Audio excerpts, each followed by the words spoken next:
Good morning, Colombia Espacio welcomes you. Would like to take advantage of this space to make some questions on the perception that you have about Colombia. So we have placed in each chair a survey, and we would like you to help us answer this survey.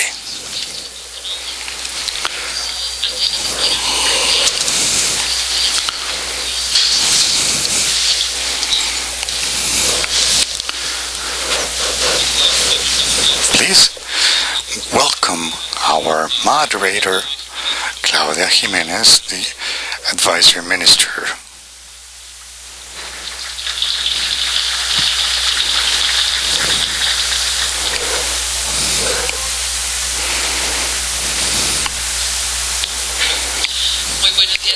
Good morning, everyone. Welcome to this second journey of the Regional Summit for Microcredit in the city of Cartagena. My name is Claudia Jimenez. I will be the moderator of this plenary session that is devoted to the development of microfinance in Colombia. We will be together up to 10:15, and I want to introduce you very quickly our panelists. Today, we have Esteban Piedradita Uribe, Director of the National Department of Planning, David Guerrero, President of the Banco Agrario from Colombia, Juan Esteban Gomez Vélez from the National International Cooperation Unit of Confama, Ricardo Alberto Gomez of the High Presidential Advisory for Social Action. In a moment, I would ask the panelists to discuss this issue. After their participation, we would have some spaces for some questions that you, the attendees, will raise. Those who would like to make a question or make a comment, they should write it very legibly in the notebooks that are in your baggage. And we will ask you and tell you when we will pick those questions. I would ask the panelists not to take more than 12 minutes in their participation. They will hear a bell when the time is over. So I would like to introduce you first, the first panelist, Esteban Piedradita, Director of the National Planning Department. Mr. Piedradita is an economist magna cum laude of Harvard University in 1994. PhD, Master of Philosophy and Historian of London School of Economics. He has been economic publishing editor of Semana magazine, advisor of the Colombian Embassy in Washington, advisor of the Inter-American Development Bank president, and now is advisor of the director of National Planning Department. I remind you, Doctor, that you have 12 minutes. Thank you very much, Claudia. I will be very brief, but first I want to welcome you all, those people who come from out of the country. I have a very long presentation that we can share with all of you, but just to give some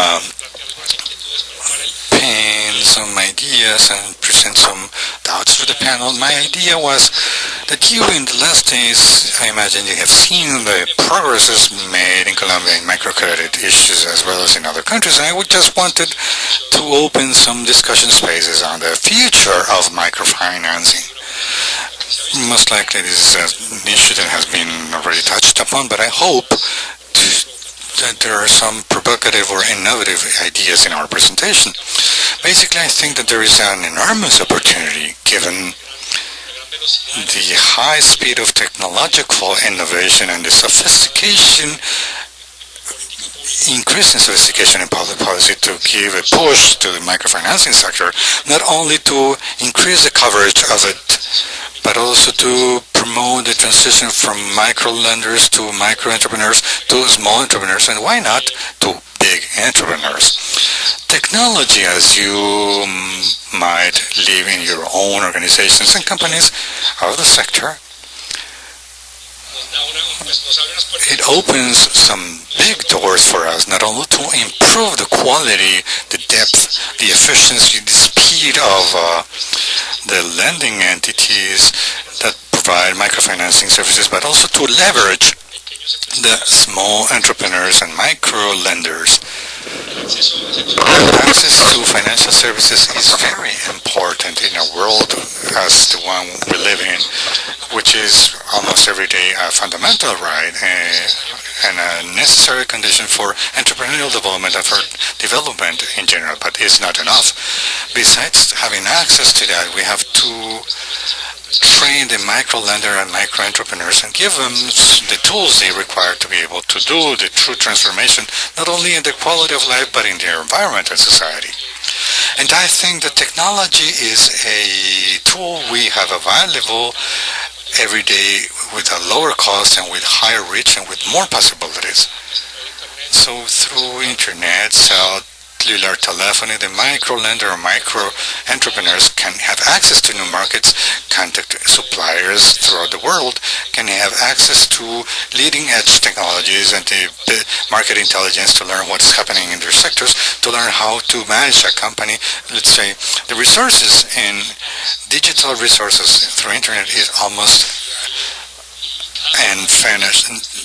And in Spanish, for example, in the case, there are many in Spanish. And I think that there are very significant opportunities to potentialize these lenders and entrepreneurs. From the public policy point of view, we need transparent frameworks that promote competition, say, open to new entries and issues as financial services, telecommunications. But in addition to that, I believe that this sector deserves activist public policies, so to speak.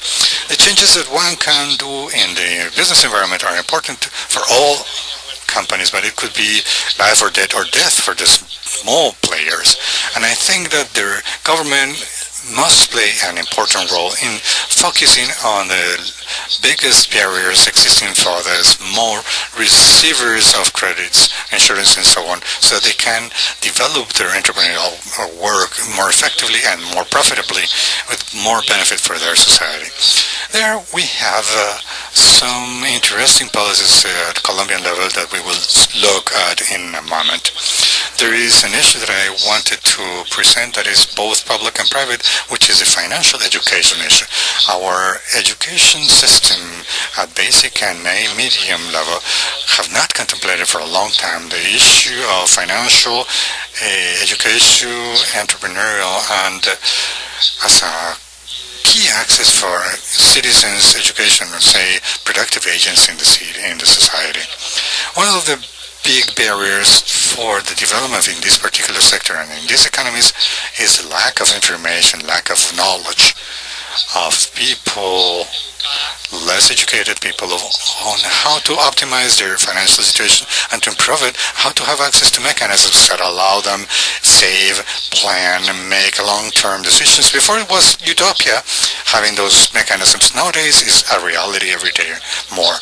But we have to work not only from the supply side, but from the demand side, so that the citizens can make more informed decisions and they can take advantage of what the government and the particular people, both foundations and private enterprises, offer them.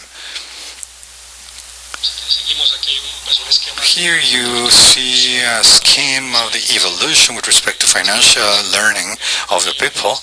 Here in the state, in the government, we have a wonderful opportunity with what we call the network together that will soon reach 1.5 million Colombians with the offering of government services with respect to health, families in actions, direct subsidies, and differently from other social policies, it has a social manager that helps families to do a plan of family or social plan, and we expect in the future also to be able to channel products and services at a good and effective service efficiently and transparently with the support of the private sector. Worldwide, there are very significant experiences, both public and private, with respect to financial education. I think it's a challenge we have. There are some initiatives of the Bank of Opportunities to improve in this aspect, and there technology is an essential ally. A proposal we would